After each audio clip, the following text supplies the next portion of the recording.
Week 31. Yes. Yes, so... Hello. So... pulled out of Nullarbor Roadhouse, and our first stop was going to be head of the Bight, wasn't it? Yeah. Was. So... It's still pretty exciting to kind of be driving along the head of the Bight. I found that pretty exciting. On the Nullarbor Road, you can't really see the Bight, so we drove inland. There's only about 17 k's into the head of the Bight, and there's a whaling station there.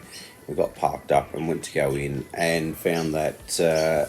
Maybe took cash. On the day we were there. On the day. Now, I don't know whether that's... I don't think that's an ongoing thing. I think... Because Died had some... Telstra sent her a message saying that they were out. They were doing works or something. So maybe that where they worked, the station there needed the Telstra mobile network to use their FBOS machines and that, and couldn't do it. So they were only taking cash on that day. So and we didn't have any cash. So just check though before you go. Just check that they're taking card payments and that. Or make sure you've got it's a bit of a drive in, so a little bit of pain. Then have to drive the 17 k's back. But anyway, whatever. That's right. Luckily for us, it wasn't whale season anyway. So we weren't going to see any whales when we were there. It just would have been nice to see. And you can't actually. We kind of thought maybe you can see the head of the Bight without having to go into the museum, but you can't. You have got to go through the museum. Go through the museum to actually get down. It does actually say that on a couple of gates on the way through. So you can't just kind of go and have a walk along the water's edge or something. You can't do that. So you've got to go through the museum. So stop at. Be aware of that. So make sure you stop at Bunja Cliffs, as we talked about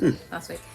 So we drove on, and some people had told us about the windmills at Penong, which sounds a little unusual, and it was. It's kind of it's just this collection crazy little things we like to windmills look at from because all that area is sort of windmills we use for pumping water around and that sort of thing, and now it's probably more solar, so they're becoming a bit of just a historic piece of It was cool though, old farming machinery. That was awesome to see them, and there's a couple of really big ones there. Yeah, huge. And an outdoor museum. So all you basically do is pull off the road into Penang, which is a cute little town in it. Little donation to have a look. It's good. Look at all the really good. Look at all the windmills. They were cool. I liked them. We drove on and headed to Wirrulla Community Caravan Park. So we found on Wikicamps a little community caravan park, which we often like to stop at because you're supporting the local communities, and a lot of these really small communities, especially during COVID, have they've had no visitors, and they're really small towns with not a lot happening. So we always like to and they're pretty cool. They're not expensive, the caravan park, which gives you a bit of chance to spend a bit more money in the town too, which is good. So we went across to the pub and met some of the locals and had a bit of a laugh there. How funny were the locals? Classic. We did a FaceTime with some friends, and every one of the locals just came and got their head into our FaceTime. Gave their 2 cents worth. Had a chat to our friends, and it was a lot of fun. And the outdoor pub area was pretty cool, wasn't it? Yeah, it had an old jetty there apparently that had been deconstructed at the coast, and so some people had brought it in and re-erected it at the back of the pub. And I think it was they tee off one of the golf holes. He was saying it's the driving. So where they tee off for one of the golf holes. So pretty cool. So it was cool because it's inland. So Wirrulla is an inland town. It's not close to the coast. So not close to the coast, but I'm pretty sure they said they stole it from the coast. But anyway, they had acquired it. Tough to steal a jetty. Acquired this jetty, brought it back to the town and set it up, and are now using it as part of the golf course. So that's pretty cool. We drove on and found our first painted silo, which apparently you said they're everywhere. They're everywhere. They're hard to find. So I'm sure if you're specifically looking for them, you can go and find them. And there are plenty of maps and things like that. Yeah, which are a lot of silos. None of them were painted. Yeah. And then this one, the one coming into... There was one on the way into Meriden. But we didn't stop at that one. But this one was painted. And this one was really interesting because it was 5 kids from the local area that they'd painted onto it, which was pretty cool. Yeah, it was really good. Really, really cool one. And then on to... that was on the way to our stop. Well, we gave ourselves a couple of nights here at Clare Valley. Some friends said it was really nice, and it was. It was really beautiful. Caravan park there is huge. Yeah. But it was packed. It was busy. It was really busy. There was a wedding on there, though. Yeah, there's a wedding on. It was a bit busier. And just... It's a little way out of town, too. the Well, it's caravan hard to park. know But you could exactly. ride. We rode our bikes, we rode our bikes into into town, and it was an easy enough ride. Yeah. But what I loved about Clare Valley was that there was the wine bike trail. track that. Was it the wine trail? Yeah, it was like a wine trail. It was either you could walk along it or ride along it, and it's like 54 kilometres or something. Yeah. So obviously it goes right through the Clare Valley. We were in the town of Clare. And you can get a map, and you can stop at all the wineries along the way. Yeah. And most of them are signposted, so when you're on the track... No, that was... Remember we tried to go to Knappstein and it wasn't signposted. Knappstein wasn't signposted, but she said a lot of them actually aren't signposted, so it's one of the issues they're having with the council is trying to get the wineries signposted. Sure some of them were signposted, yeah. And therefore easy to stop at and see, but some of them you've ridden past before, so... That would be one good thing, is if the trail was awesome, but if they'd signposted all the wineries along the way, just a nice little sign that says, here is such and such, and it's this far Which, on as you say, they had at some of them. So we went to Knappstein Winery, which was beautiful. Here at Knappstein, with some of the most generous tastings you'll ever find. And then on to Seven Hills, which was the first. It was an abbey, an old abbey. Yeah, that was the first vineyard, wasn't it? In Clare Valley, and that was the oldest vines in the Clare, and beautiful old buildings, and you can have a look around them, just wander around them on your own, and they were beautiful. Mother Teresa had stayed there because her brothers studied there.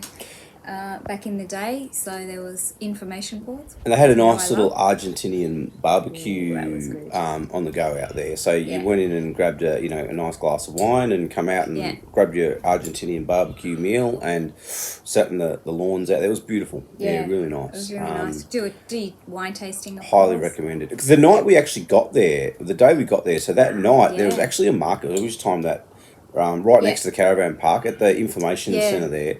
Which is actually a really cool information centre when you go in there. And they're super helpful. Super helpful, and there's a lot in there to go and have a look at. So have a look at the information centre. And again, a really nice little gift shop at the info centre. So it's worth going in and having a look. And if you happen to be there on market night, spend some time at the market, because there's different wineries have their wine set up, and there's food vans and just local produce, and we bought some honey and that. Not a particularly big market, but just a really nice market. Wasn't it? Yeah, it was excellent. Really nice. So that was a really nice 2-night stop, and nice and chilled. We just needed to have a bit of a break because we were going pretty hard to get back. But when we left there, back in week 12, we met, and if you remember, up at Cape Leveque at Signet Bay, we met Jackie and Torsten, who we then caught up with again. They invited us to go up to Cape Demet on week 21 with them. In WA. So they had come back from WA, and so said, we're coming past, where will you be? So we arranged to meet them at Gawler for lunch. That was nice. That was a nice little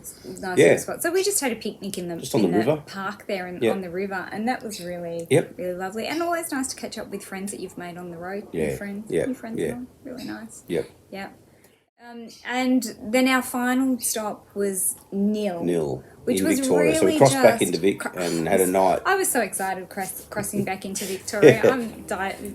Love my state, love Victoria, love Melbourne, just beautiful. Yeah. And so it was exciting crossing back into Victoria. It was. My hay fever instantly kicked in.